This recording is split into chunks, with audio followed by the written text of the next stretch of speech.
Hansel and Gretel. After 3 years of failed crops, Hansel and Gretel's family had no food left but some moldy potatoes. Their father grew weak, and their stepmother grew thin and sharp.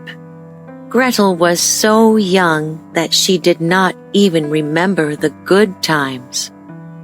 One morning, Father called the children. "Come with me for a walk in the woods," he said. Gretel happily followed, but Hansel caught a glimpse of his stepmother's face watching from the window. He got a very bad feeling. "Where are we going?" Hansel asked as Father led them deeper into the forest. "Shush," said Father, secretly squeezing a small crust of bread into Hansel's hand. "This is our last bit of bread," he whispered. Hansel wanted to gobble it down, but he could feel that something was wrong. Though his mouth watered, he decided to tear the bread into crumbs and drop them as he walked. He marked a path as the three headed deeper into the forest. Finally, Father stopped, his voice shaking. "We don't have enough to feed you anymore," he said. "There's a village not far away where you can go." With that, he vanished between the trees. Gretel cried out and chased him, but soon fell behind. "Look, I made a path," Hansel said, pointing to the breadcrumbs. His sisters sniffled bravely as they turned toward home.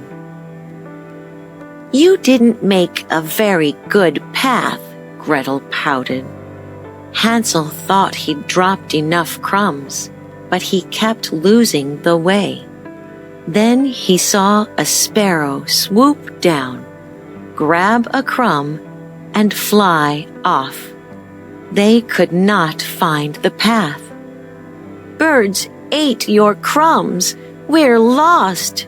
Gretel cried.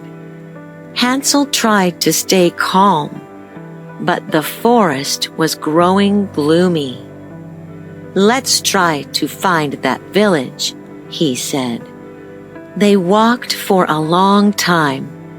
Hansel was almost sure Father had lied to them when suddenly he spotted a clearing ahead. In a meadow was the most remarkable thing.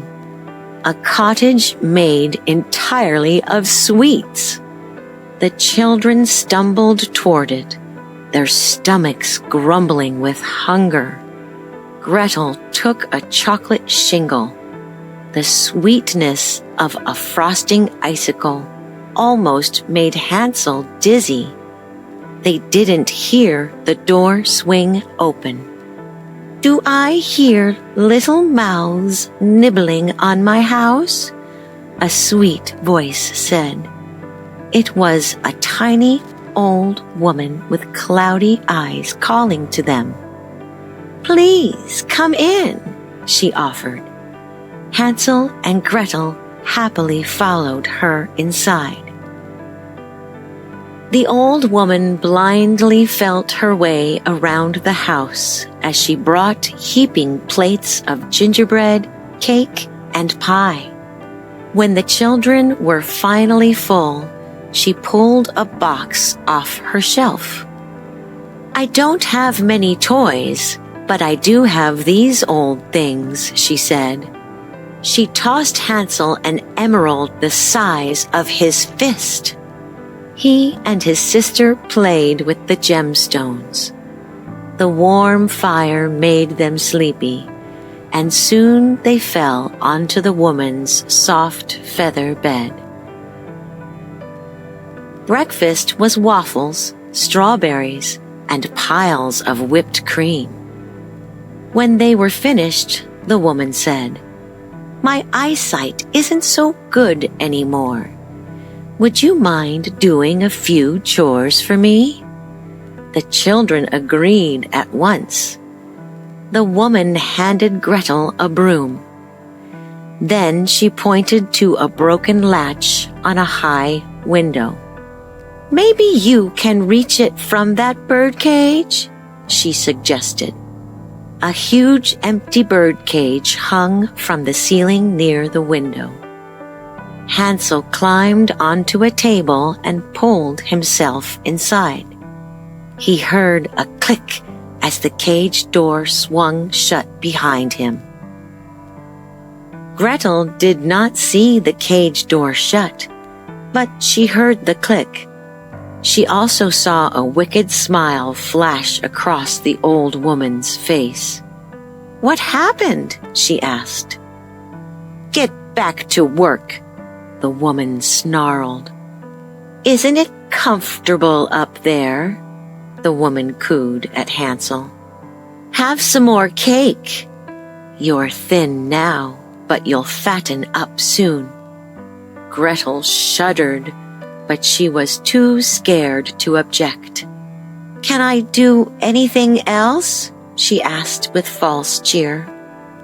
"Oh, there's plenty," the woman hissed, bringing out a filthy mop, bucket, and rag.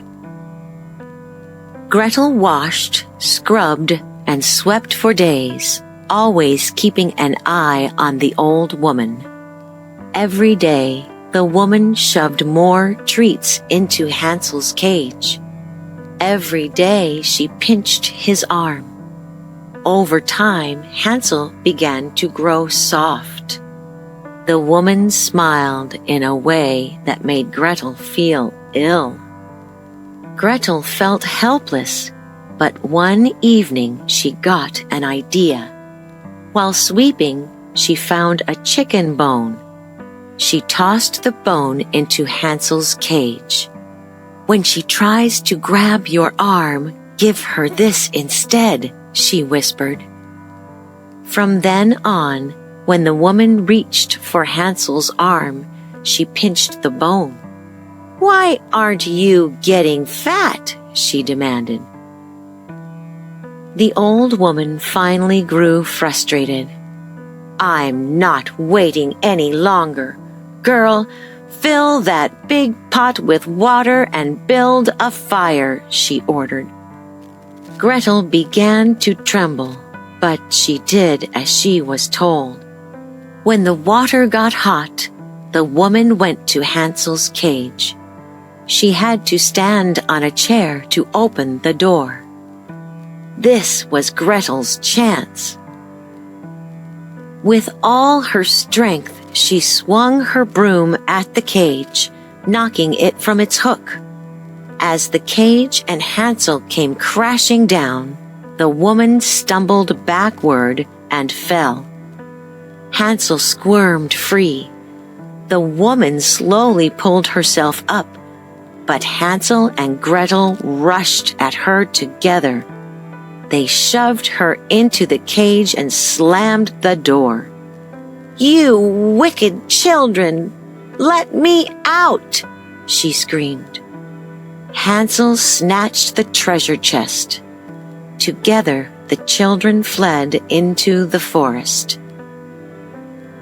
They ran until they were exhausted. They were right where they'd started, lost in the woods. Gretel somehow felt stronger and less afraid than before. They decided to walk on, hoping to find a village.